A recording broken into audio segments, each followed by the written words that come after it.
৩-০ উপর ভিত্তি করে নতুন পৃথিবী গড়ে তোলার আহ্বান জানিয়েছেন প্রধান উপদেষ্টা প্রফেসর মোহাম্মদ ইউনূস। আজ রাজধানীর সোনারগাঁও হোটেলে centre for governance studies CGS আয়োজিত ৩ দিনব্যাপী বে অফ বেঙ্গল কনভারসেশন অনুষ্ঠানের উদ্বোধনকালে প্রধান উপদেষ্টা এই আহ্বান জানান।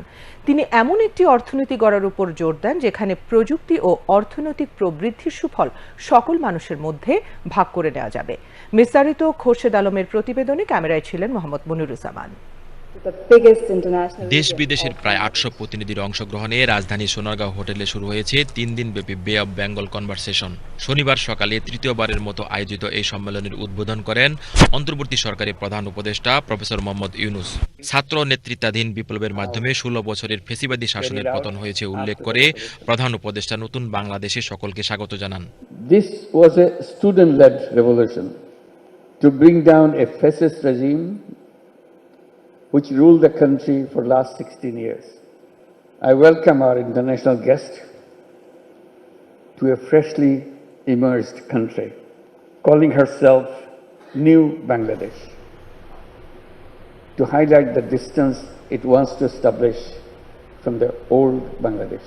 সম্মেলন আয়োজন করায় সেন্টার ফর গভর্নেন্স স্টাডিজের প্রতি কৃতজ্ঞতা প্রকাশ করে প্রধান উপদেষ্টা বলেন, এর মাধ্যমে অনেক কিছু নিজেদের মধ্যে ভাগ করা যাবে।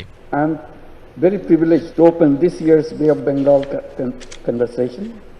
I'm deeply grateful to the Center for Governance Studies for hosting this gathering, particularly at this time when ideas and dreams can take root and grow into real solutions. This convention is more than just a meeting of minds. It's a testament to our shared resilience. Bangladesh has always been a land of dreams, hard work, and unbreakable will.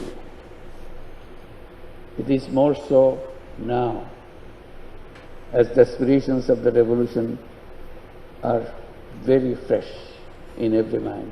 প্রধান উপদেষ্টা বলেন, পুরো জাতি পরিবর্তনের দাবি তুলেছে। তারা মানবাধিকার, মত প্রকাশের স্বাধীনতা, ন্যায় বিচার এবং অন্তর্ভুক্তির উপর ভিত্তি করে ভবিষ্যৎ গড়ার জন্য চাপ দিচ্ছে। It's the work of millions of voices of the entire nation, voices that have demanded change, voices that continue to push us all to build a future based on human rights, freedom of speech, justice, and inclusion. ৩-০ পৃথিবী গড়ার তাগিদ দেন শান্তিতে Nobel বিজয়ী professor Yunus.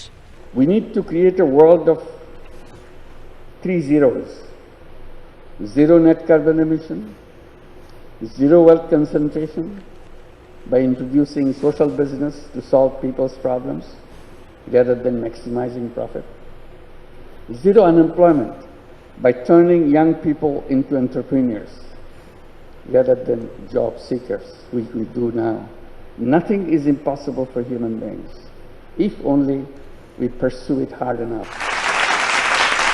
অনুষ্ঠানে বলিভিয়ার সাবেক president George Fernando Quiroga Ramirez, মালয়েশিয়ার সাবেক প্রধানমন্ত্রী মাহাথির মোহাম্মদ এর ধারণকৃত বক্তব্য প্রচার করা হয়। অন্যান্যের মধ্যে পররাষ্ট্র উপদেষ্টা Touhid Hossain, centre for governance studies এর চেয়ারম্যান মুনিরা খান এবং সিজিএস এর নির্বাহী পরিচালক জিল্লুর রহমান বক্তৃতা করেন। খোরশেদ আলম, বাংলাদেশ টেলিভিশন।